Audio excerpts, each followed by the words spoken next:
Welcome to the grid, day 2 at the SGP in Saint-Auban. The weather looked with a bit more serious than we were expected, but our meteorologist is confident that it will be a very good weather and very good race to follow.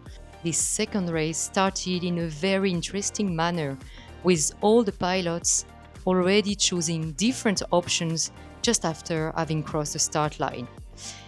We could see two different groups, one to the west, getting higher and higher thanks to good thermals over La Platte and Chabre mountains, whereas the eastern group, who was actually two small groups, one choosing an option to the east and one straight, was lower. And it meant that at the first turning point, Didier was well in front. He was much higher. He'd gone to the west. He'd climbed much higher. And he had the enjoyment of taking the turning point first and coming out and seeing the other guys coming in towards the turning point. They all came together, however, on Pic de Boer because Didier didn't climb so quickly, and Mario caught him at that point. And they climbed up on the Pic de Boer before they set off, with Mario leading the way towards Morgon. And at this point, while most of the pilots flew straight towards Morgon, Mario chose a north route, which was much better option to tackle Barcelona Valley higher, and he flown back using the same route after having turned Barcelonette area. And we can see that Mario takes the turning point, and after he's taken the turning point, he returns to the north. But all of the other competitors decided to do something different.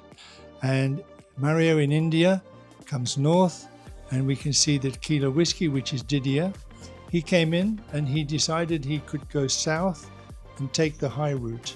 And he headed for the Chapeau de Gendarme to climb, which unfortunately for Didier didn't work. And it was interesting because then everybody who came in, almost all of them chose a different way to find their way out of Barcelonette Valley. Stefan went to the mouth of the valley on the south side, and that didn't work. And with him went Eric and one or two others. And we can see that they didn't get what they needed to get out of there. And Mario and Kevin were really higher when they get out of the valley of Barcelonette, and they could climb a little bit on Dormilloux mountain and then fly straight to the west to the next third turn point.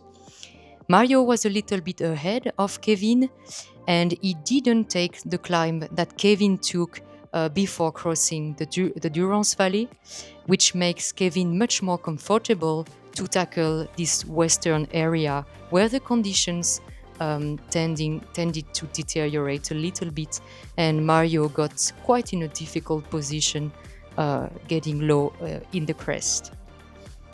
Mario's route forced him to go further south because he lost altitude. Kevin's extra altitude allowed him to go straight to La Charbre, and on La Charbre he was capable to fly right to the end before he had to climb again. This gave him in a much better position. Coming into the third turning point, Kevin had got well ahead.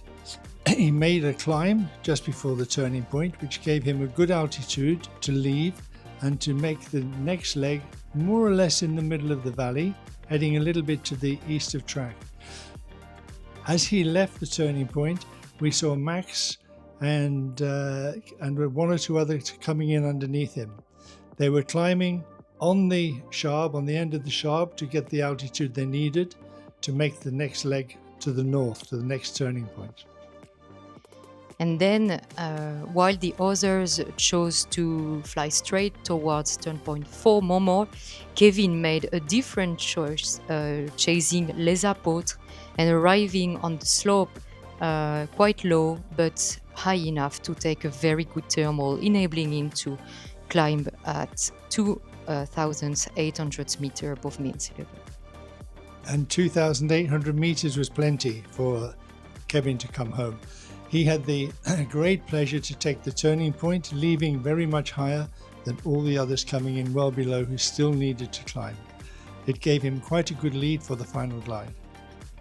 and he made a brilliant final glide, saving energy to cross the finish line far above the minimum altitude.